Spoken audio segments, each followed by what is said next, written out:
अगर मैं आपसे कहूं कि इतिहास में एक ऐसा शासक था जिसका खजाना इतना विशाल था कि उसके महल में चांदी को मिट्टी की तरह साधारण माना जाता था, एक राजा जिसकी बुद्धि इतनी तीव्र थी कि दूर दूर से राजा और रानियां उसकी परीक्षा लेने आते थे, एक ऐसा व्यक्ति जिसे स्वयं ब्रह्मांड के रचयिता ने स्वप्न में प्रकट होकर वरदान दिया था, लेकिन फिर इसी राजा ने अपनी ही बनाई हुई शक्तिशाली सभ्यता को धूल में मिला दिया, केवल इसलिए क्योंकि उसने एक ऐसा निर्णय लिया जिसके भयानक परिणामों का अंदाजा वह नहीं लगा सका। क्या आप जानते हैं यह कौन था? यह कहानी है राजा सुलेमान की, इतिहास के सबसे विरोधाभासी पात्रों में से एक। आज हम जानेंगे कि कैसे एक चरवाहे का बेटा दुनिया का सबसे शक्तिशाली राजा बना और फिर कैसे उसकी अपरिमित बुद्धि भी उसे अंधकार से नहीं बचा सकी। ये एक ऐसी कहानी है जो आपको सोचने पर मजबूर करेगी कि क्या सच्ची बुद्धि और सच्चा सुख का अर्थ वास्तव में क्या है। 3000 वर्ष पहले का यरूशलेम, पश्चिमी एशिया का एक छोटा सा देश इजराइल दुनिया का ध्यान अपनी ओर खींचने से अभी बहुत दूर था। यह वही काल था जब मिस्र में नील नदी के किनारे विशाल पिरामिड चमक रहे थे, भारत में वैदिक संस्कृति अपने चरम पर थी और चीन में शांग राजवंश का शासन था। इस समय इजराइल में राजा दाऊद का शासन था, एक योद्धा राजा जिसने अपनी वीरता से राज्य को मजबूत किया था। दाऊद एक महान योद्धा था, लेकिन उसका जीवन विवादों से घिरा रहा। उसने अपने एक सेनापति उरिय्याह की पत्नी बतशेबा के साथ अनैतिक संबंध बनाए और बाद में उरिय्याह को युद्ध में मरवा दिया। इसी बतशेबा के गर्भ से जन्मा था सुलेमान। मेरी मृत्यु नजदीक है बेटे, वृद्ध दाऊद ने अपने बिस्तर पर पड़े हुए कमजोर स्वर में कहा। अब इजराइल की बागडोर तुम्हारे हाथों में होगी। सुलेमान का हृदय तेजी से धड़क रहा था। वह अभी केवल 20 वर्ष का था और इजराइल जैसे विशाल राज्य को संभालने का विचार उसे भयभीत कर रहा था। उसके कई भाई थे जो उससे बड़े और अनुभवी थे, विशेषकर अदोनिय्याह जो अपने आप को अगला राजा घोषित कर चुका था। पिताजी, मैं तो अभी बालक हूँ, सुलेमान ने विनम्रता से कहा। मुझे नहीं पता कि लोगों का नेतृत्व कैसे करना है। मेरे भाई अदोनिय्याह पहले से ही अपने समर्थकों के साथ राज्य पर अधिकार करने की तैयारी कर रहे हैं। दाऊद ने अपना कमजोर हाथ उठाकर सुलेमान के सिर पर रखा। यहोवा ने मुझसे वादा किया था कि तुम ही इजराइल के अगले राजा होंगे। परमेश्वर का वचन कभी विफल नहीं होता और वास्तव में यही हुआ। भविष्यवक्ता नातान और याजक सादोक ने सुलेमान का अभिषेक कर दिया और सारे इजराइल ने अपने नए शासक के रूप में उसका स्वागत किया। सुलेमान ने अपने राज्याभिषेक के तुरंत बाद इजराइल के परंपरागत पूजा स्थल गिबोन में यहोवा को 1000 बलिदान चढ़ाए। उस रात जब वह विश्राम कर रहा था, एक अद्भुत घटना घटी। उसके सामने स्वप्न में स्वयं यहोवा प्रकट हुए। मांग, मैं तुझे क्या दूं? यहोवा ने पूछा। सुलेमान के सामने अनंत संभावनाएं थी। वह धन मांग सकता था, लंबी आयु, अपने शत्रुओं का विनाश या अपार सैन्य शक्ति, लेकिन उसने जो मांगा वह आज तक इतिहास की पुस्तकों में स्वर्ण अक्षरों में अंकित है। हे प्रभु, आपने मेरे पिता दाऊद के साथ बड़ी दया की है और अब मुझे उनके स्थान पर राजा बनाया है, लेकिन मैं तो एक छोटा बालक हूँ। मुझे नहीं पता कि कैसे लोगों का मार्गदर्शन करना है। आपके इन असंख्य लोगों का नेतृत्व करने के लिए मुझे एक समझदार और विवेकपूर्ण हृदय दीजिए, ताकि मैं भले और बुरे में अंतर कर सकूं, क्योंकि बिना इसके आपके इस विशाल राज्य का शासन कौन कर सकता है।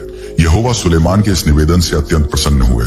तुमने अपने लिए न तो लंबा जीवन मांगा, न धन दौलत, न अपने शत्रुओं का विनाश, बल्कि न्याय करने के लिए समझ मांगी। यहोवा ने कहा, इसलिए मैं तुम्हें ऐसा ज्ञानी और समझदार हृदय देता हूँ जैसा तुमसे पहले किसी के पास नहीं था और न भविष्य में किसी के पास होगा। और जो तुमने नहीं मांगा वह भी मैं तुम्हें देता हूँ, धन और सम्मान, ताकि तुम्हारे जीवन काल में कोई भी राजा तुम्हारे समान न हो। सुलेमान अपने स्वप्न से जागा तो उसे एक अद्भुत परिवर्तन का अनुभव हुआ, जैसे उसके मस्तिष्क में हजारों द्वार एक साथ खुल गए हों। जटिल समस्याएं अब सरल पहेलियों की तरह लगती थीं। प्रकृति के रहस्य, मनुष्य के स्वभाव की जटिलताएं, आकाश के तारों की गतिविधियां, सब कुछ अब सुलेमान के लिए एक खुली पुस्तक की तरह था। उसकी बुद्धि की पहली बड़ी परीक्षा शीघ्र ही आई। एक सुबह 2 स्त्रियां उसके न्यायालय में आईं। दोनों एक ही घर में रहती थीं और दोनों ने लगभग एक ही समय में बच्चों को जन्म दिया था। मेरे प्रभु, पहली स्त्री ने आंसू बहाते हुए कहा, यह स्त्री और मैं एक ही घर में रहते हैं। मैंने एक बच्चे को जन्म दिया और 3 दिन बाद इसने भी। रात में इस स्त्री का बच्चा मर गया क्योंकि यह सोते समय उस पर पलट गई थी। जब यह जागी तो इसने मेरे जीवित बच्चे को ले लिया और अपने मृत बच्चे को मेरे पास रख दिया। सुबह जब मैं अपने बच्चे को दूध पिलाने उठी तो देखा कि वह मृत है, लेकिन जब मैंने उसे ध्यान से देखा तो पहचान लिया कि यह मेरा बच्चा नहीं था। झूठ! दूसरी स्त्री ने चिल्लाते हुए कहा, जीवित बच्चा मेरा है और मृत बच्चा इसका है। नहीं, मृत बच्चा तेरा है और जीवित मेरा है, पहली स्त्री ने प्रतिवाद किया। न्यायालय में मौजूद लोग आश्चर्य कर रहे थे कि युवा राजा इस पेचीदा मामले का निपटारा कैसे करेगा। कोई गवाह नहीं था, कोई सबूत नहीं था, केवल दो स्त्रियों के विरोधाभासी दावे। सुलेमान ने कुछ क्षण शांति से विचार किया और फिर आदेश दिया, मुझे एक तलवार लाओ। जब तलवार लाई गई तो सुलेमान ने कहा, जीवित बच्चे को दो हिस्सों में काट दो और आधा इस स्त्री को दो और आधा उस स्त्री को। पहली स्त्री, जो वास्तविक माता थी, ने भय और विह्वलता से चिल्लाते हुए कहा, नहीं मेरे प्रभु, उसे जीवित बच्चा दे दीजिए, उसे मत मारिए। लेकिन दूसरी स्त्री ने कहा, ठीक है, उसे न तो मेरा होने दो और न ही इसका, उसे विभाजित कर दो। सुलेमान ने तुरंत फैसला सुनाया, पहली स्त्री को जीवित बच्चा दे दो, वही उसकी सच्ची माता है। इस घटना के बाद सारे इजराइल में राजा सुलेमान की बुद्धि की चर्चा होने लगी। लोगों ने देखा कि उसमें ईश्वरीय न्याय करने की क्षमता है। सुलेमान के शासनकाल के दौरान इजराइल ने अभूतपूर्व समृद्धि और शांति का अनुभव किया। उसके पिता दाऊद ने अपने शासनकाल में अधिकांश समय युद्धों में बिताया था, लेकिन सुलेमान ने अपने राज्य को व्यापार और कूटनीति के माध्यम से विस्तारित किया। उसने मिस्र, लेबनान, फिनीशिया और अरब के साथ मजबूत व्यापारिक संबंध स्थापित किए। उसके जहाजी बेड़े ओफिर और टर्शीश जैसे दूर दराज के स्थानों से स्वर्ण, चांदी, हाथी दांत, दुर्लभ लकड़ियां, मसाले, बहुमूल्य पत्थर और विदेशी जानवर लाते थे। एक बार जब सुलेमान का व्यापारिक कारवां तर्शीश से लौट रहा था तो उनके साथ कुछ अजीब चीजें थीं जिन्हें इजराइल के लोगों ने पहले कभी नहीं देखा था। रंग बिरंगे पंखों वाले विशाल पक्षी जो मनुष्य की आवाज की नकल कर सकते थे और अनोखे जानवर जिनकी लंबी गर्दन और चित्तीदार शरीर थे। ये क्या है? सुलेमान ने अपने व्यापारी से पूछा, दृश्य से मंत्रमुग्ध होकर। महाराज, इन्हें मयूर और जिराफ कहते हैं, व्यापारी ने उत्तर दिया। ये दक्षिणी महाद्वीप के दूरस्थ भागों से आते हैं, जहां धरती और आकाश दोनों अद्भुत रंगों से भरे हैं। सुलेमान ने इन अजीब प्राणियों को अपने शाही बगीचों में रखने का आदेश दिया, जहां वे आने वाले दशकों तक इजराइल के लोगों के आश्चर्य का केंद्र बने रहे। लेकिन सुलेमान के शासनकाल की सबसे बड़ी उपलब्धि यरूशलेम में विशाल मंदिर का निर्माण था। ये वही परियोजना थी जिसे उसके पिता दाऊद ने शुरू करना चाहा था, लेकिन उन्हें परमेश्वर ने ऐसा करने से रोक दिया था क्योंकि उनके हाथ युद्धों में रक्त से रंगे थे। मैं अपने परमेश्वर यहोवा के नाम के लिए एक ऐसा स्थान बनाऊंगा जो उनकी महिमा के अनुरूप हो, सुलेमान ने घोषणा की। यह एक ऐसा मंदिर होगा जिसके बारे में सारे राष्ट्र आश्चर्य करेंगे। इस अद्भुत संरचना को बनाने के लिए सुलेमान ने लेबनान से सर्वोत्तम देवदार की लकड़ी मंगवाई। उसने दुनिया भर से कुशल कारीगरों को नियुक्त किया, मिस्र के पत्थर तराशने वाले, फिनीशिया के धातु शिल्पकार और मेसोपोटामिया के वास्तुकार। 30,000 श्रमिकों ने 7 वर्षों तक अथक परिश्रम किया। जब मंदिर पूरा हुआ तो यह वास्तव में एक अद्भुत दृश्य था। इसकी बाहरी दीवारें नक्काशीदार देवदार से बनी थीं, जिन्हें शुद्ध सोने से मढ़ा गया था। अंदर विशाल स्तंभ और फर्श उत्कृष्ट संगमरमर से बने थे। परम पवित्र स्थान, जहां करूबों के पंखों के नीचे वाचा का संदूक रखा जाना था, को सोने की परतों से ढका गया था और दीवारों पर ताड़ के पेड़, करूब और खिले हुए फूलों के जटिल नक्काशी वाले डिजाइन थे। मंदिर के समर्पण के दिन सुलेमान ने एक भव्य समारोह आयोजित किया। हजारों बलिदान चढ़ाए गए और सारा इजराइल एकत्र हुआ। जब याजकों ने वाचा के संदूक को परम पवित्र स्थान में रखा तो एक अद्भुत घटना हुई। एक घना बादल मंदिर में भर गया, जो इस बात का संकेत था कि यहोवा की उपस्थिति वहां है। सुलेमान ने अपने हाथों को आकाश की ओर उठाकर एक शक्तिशाली प्रार्थना की, हे यहोवा, इजराइल के परमेश्वर, आकाश में ऊपर या पृथ्वी पर नीचे आप जैसा कोई परमेश्वर नहीं है, जो अपने उन सेवकों के साथ वाचा और दया का पालन करता है, जो पूरे हृदय से आपके मार्ग पर चलते हैं। लेकिन क्या परमेश्वर वास्तव में पृथ्वी पर निवास करेगा? स्वर्ग और स्वर्गों का स्वर्ग भी आपको धारण नहीं कर सकता, तो फिर यह मंदिर कैसे कर सकता है जो मैंने बनाया है? फिर भी हे यहोवा मेरे परमेश्वर, अपने सेवक की प्रार्थना और याचना की ओर ध्यान दीजिए। इस स्थान पर दिन रात अपनी आंखें खुली रखिए, इस मंदिर पर जिसके विषय में आपने कहा है कि आप अपना नाम यहां रखेंगे। उस रात यहोवा फिर से सुलेमान को दिखाई दिए और कहा, मैंने तेरी प्रार्थना सुनी है, मैंने इस स्थान को अपना चुना है। यदि तू मेरे मार्ग पर चलेगा जैसे तेरा पिता दाऊद चला और मेरे सभी आदेशों का पालन करेगा, तो मैं तेरे राज्य के सिंहासन को सदा के लिए स्थापित करूंगा।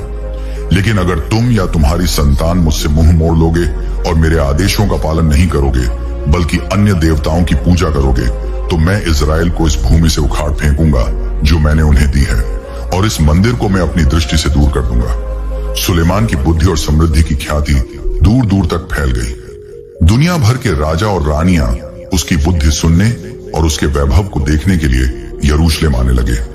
इनमें सबसे प्रसिद्ध मुलाकात शेबा की रानी से हुई, जो वर्तमान यमन या इथियोपिया क्षेत्र से आई थी।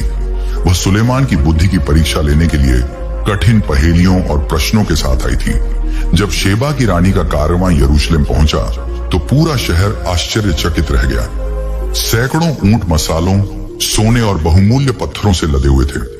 रानी और उसके अनुचरों ने सुलेमान के प्रासाद की ओर मार्च किया, जहां राजा उनकी प्रतीक्षा कर रहा था।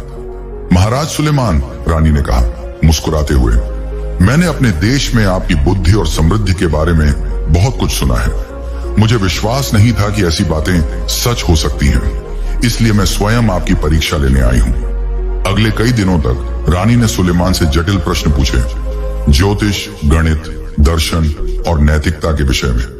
उसने ऐसे प्रश्न भी पूछे जिनका उत्तर देना असंभव लगता था। बताइए महाराज, उसने एक शाम पूछा, क्या मानव सोच का कोई सीमा है, और यदि है तो उसके परे क्या है? ब्रह्मांड जितना विशाल है, सुलेमान ने उत्तर दिया, मानव मन उससे भी अधिक विस्तृत है, क्योंकि यह न केवल इस ब्रह्मांड को समझ सकता है बल्कि इससे परे की कल्पना भी कर सकता है। लेकिन मानव सोच की सीमा है और उसके परे परमेश्वर का ज्ञान है जो अनंत है। प्रत्येक प्रश्न के साथ शेबा की रानी अधिक प्रभावित होती गई। उसने देखा कि सुलेमान के महल में प्रत्येक वस्तु सोने से बनी थी, उसकी मेजों से लेकर पीने के प्यालों तक, यहाँ तक कि उसके सिंहासन तक को शुद्ध सोने से मढ़ा गया था और हाथी दांत से बनाया गया था। लेकिन सबसे ज्यादा उसे सुलेमान की बुद्धि से प्रभावित हुई। उसने देखा कि राजा न केवल जटिल राजनीतिक मामलों से निपटने में कुशल था, बल्कि वह अपने दरबारियों के साथ दयालु और उदार भी था। वह ज्ञान का स्रोत था और उसने 3000 नीति वचन और 1000 गीत लिखे थे। अपनी यात्रा के अंत में शेबा की रानी ने स्वीकार किया, आपकी बुद्धि और समृद्धि के बारे में जो मैंने अपने देश में सुना था वह आधा भी नहीं था। आपके लोग कितने भाग्यशाली हैं कि वे आपके सामने खड़े होकर आपकी बुद्धि सुन सकते हैं। उसने सुलेमान को 120 किक्कार सोना, बड़ी मात्रा में मसाले और बहुमूल्य पत्थर दिए। बदले में सुलेमान ने उसे वह सब कुछ दिया जो उसने मांगा और उससे भी अधिक। यह सुलेमान के शासनकाल का स्वर्णिम युग था। इजराइल समृद्धि के शिखर पर था। यरूशलेम की सड़कें व्यापार से भरी थीं और लोग शांति और सुरक्षा में रहते थे। एक प्राचीन अभिलेख यह वर्णन करता है कि सुलेमान के शासन में यहूदा और इजराइल सुरक्षित रहते थे। हर व्यक्ति अपने अंगूर की बेल और अंजीर के पेड़ के नीचे बैठता था। चांदी को इतना साधारण समझा जाता था जितनी आम पत्थर, और देवदार की लकड़ी को उतना ही आम जितना कि साधारण सिकोमोर के पेड़। सुलेमान ने यरूशलेम को एक वैश्विक महानगर में बदल दिया। उसने भव्य इमारतें बनवाई, अपने लिए एक विशाल महल जिसे लेबनान का वन कहा जाता था, क्योंकि इसमें लेबनान से आई देवदार की लकड़ी के विशाल स्तंभों की कतारें थीं। फिरौन की पुत्री के लिए एक शानदार प्रासाद और न्याय का राजकीय महल, जहां वह अपने हाथी दांत के सिंहासन पर बैठकर न्याय करता था। सुलेमान ने स्वयं को न केवल एक राजा बल्कि एक विद्वान और लेखक के रूप में भी स्थापित किया। उसने प्रकृति, मानव व्यवहार और नैतिकता पर विस्तृत रूप से लिखा। उसकी बुद्धि संग्रहित में नीति वचन, सभोपदेशक और श्रेष्ठ गीत जैसे ग्रंथ शामिल थे। जीवन से प्रेम करने वाले और अच्छे दिन देखना चाहने वाले अपनी जीभ को बुराई से और अपने होठों को छल की बातें बोलने से रोकें, उसने लिखा। बुराई से दूर रहें और भलाई करें, शांति की खोज करें और उसका अनुसरण करें। उसने जीवन के हर पहलू पर अपने विचार व्यक्त किए। प्रेम, विवाह, कार्य, धन, बुढ़ापा और मृत्यु। वह एक ऐसा व्यक्ति था जिसके पास न केवल अपार धन था बल्कि अपार ज्ञान भी था। सुलेमान के राज्य की समृद्धि बढ़ती गई, लेकिन साथ ही एक छिपा हुआ खतरा भी उत्पन्न हो रहा था। जो व्यक्ति इतना बुद्धिमान था कि दुनिया की सबसे कठिन पहेलियों का समाधान कर सकता था, वह अपने व्यक्तिगत जीवन में एक गंभीर गलती कर रहा था। इजराइल को मजबूत करने और पड़ोसी देशों से मित्रता बढ़ाने के लिए सुलेमान ने राजनीतिक गठबंधन स्थापित किए। उस समय के रिवाज के अनुसार इन गठबंधनों को अक्सर शाही विवाहों द्वारा मजबूत किया जाता था। इसलिए सुलेमान ने मिस्र, मोआब, अम्मोन, एदोम, सीदोन और हित्ती जैसे देशों की राजकुमारियों से विवाह किया। प्रारंभ में ये विवाह केवल राजनीतिक थे, लेकिन जैसे जैसे समय बीता, सुलेमान अपनी इन विदेशी पत्नियों से गहराई से जुड़ने लगा और अंततः उसके पास 700 राजकीय पत्नियां और 300 पत्नियां हो गईं। सुलेमान का एक विश्वास पात्र सलाहकार यहोयादा का पुत्र बनायाह था, जो इजराइल की सेना का प्रमुख था। एक दिन जब वे यरूशलेम की प्राचीर पर टहल रहे थे, बनायाह ने साहस जुटाकर राजा से एक कठिन प्रश्न पूछा। मेरे प्रभु, बनायाह ने सावधानी से शुरू किया, मैं आपकी बुद्धि और शासन की गहरी प्रशंसा करता हूं, लेकिन मैं एक चिंता व्यक्त करना चाहता हूं। आपने इतनी विदेशी स्त्रियों से विवाह क्यों किया है? क्या आप नहीं जानते कि हमारे पवित्र नियम में इसका निषेध है? सुलेमान ने अपने सलाहकार की ओर देखा।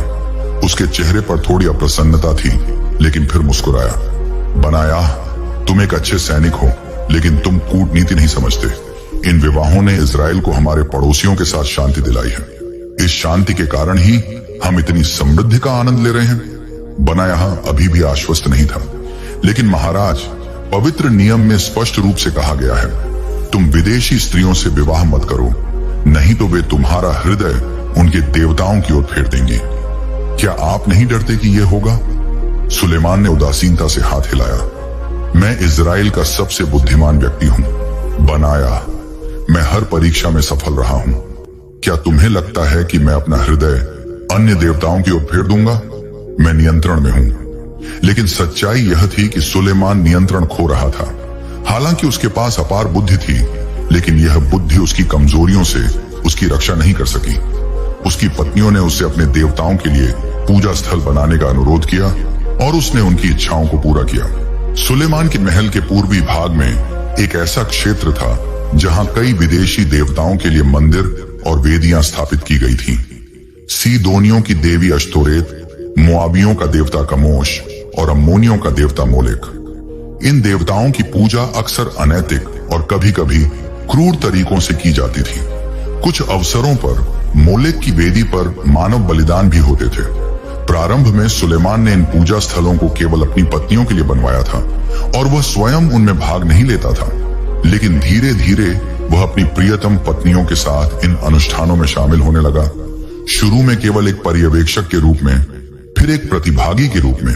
एक शाम जब यरूशलेम में अंधेरा छा रहा था, एक वृद्ध भविष्यवक्ता नाथान, जो एक समय सुलेमान के पिता दाऊद का सलाहकार था, राजा के कक्ष में प्रवेश किया। वह सीधे पहरेदारों के बीच से गुजरा, जैसे कि वे उसे देख ही नहीं सकते थे। सुलेमान, नाथान ने कहा। उसकी आवाज कमरे में गूंजी। राजा, जो अपने लेखन कक्ष में एकांत में बैठा था, चौंक गया। कौन है? कौन मेरे निजी चैम्बर में आया है?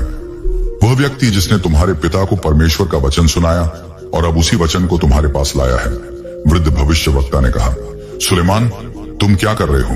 तुमने, जिसे परमेश्वर ने अद्वितीय बुद्धि दी, तुमने मूर्ति पूजा की अनुमति कैसे दे दी? इस पवित्र शहर में जहां परमेश्वर का मंदिर खड़ा है, तुम विदेशी देवताओं की वेदियां स्थापित कर रहे हो। सुलेमान 2 कदम पीछे हट गया। उसका चेहरा विस्मय और शर्म से लाल हो गया। मैंने सिर्फ अपनी पत्नियों को खुश करने के लिए ऐसा किया। मैं स्वयं उन देवताओं में विश्वास नहीं करता, और फिर भी तुम उनके अनुष्ठानों में भाग लेते हो। नाथान ने उत्तर दिया, यहोवा कहते हैं, क्योंकि तुम्हारा हृदय मुझसे दूर हो गया है और तुमने मेरी वाचा और मेरे आदेशों का पालन नहीं किया, मैं निश्चित रूप से राज्य को तुमसे छीन लूंगा और इसे तुम्हारे एक सेवक को दे दूंगा। तथापि तुम्हारे पिता दाऊद के कारण मैं ऐसा तुम्हारे जीवन काल में नहीं करूंगा, बल्कि तुम्हारे पुत्र के हाथ से राज्य छीनूंगा। सुलेमान के मस्तिष्क में यहोवा के पहले दिए गए शब्द गूंजे, यदि तुम या तुम्हारी संतान मुझसे मुंह मोड़ लोगे तो मैं इजराइल को इस भूमि से उखाड़ फेंकूंगा। यह वही चेतावनी थी जो उसे मंदिर के समर्पण के बाद दी गई थी। नाथान चला गया और सुलेमान कई घंटों तक अपने कक्ष में अकेला बैठा रहा, अपने जीवन और निर्णयों पर विचार करता रहा। लेकिन अगले दिन बजाय अपने मार्गों को सुधारने के वह अपनी दैनिक दिनचर्या में वापस लौट गया।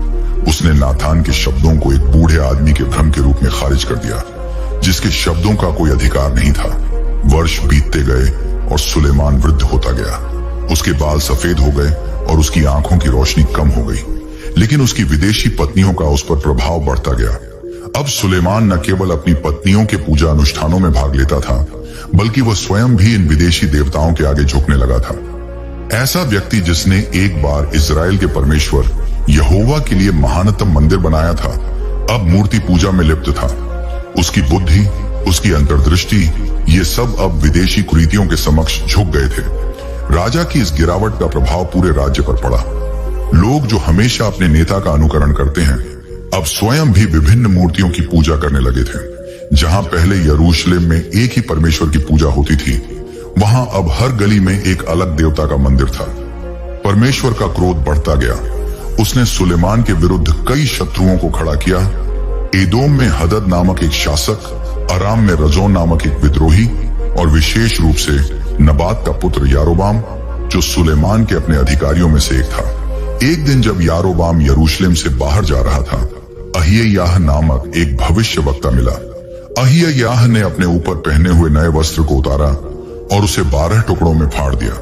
10 टुकड़े अपने लिए ले लो, अहिय्याह ने यारोबाम से कहा, क्योंकि यहोवा इजराइल का परमेश्वर कहता है, देखो, मैं राज्य को सुलेमान के हाथ से फाड़ लूंगा और तुम्हें 10 गोत्र दूंगा।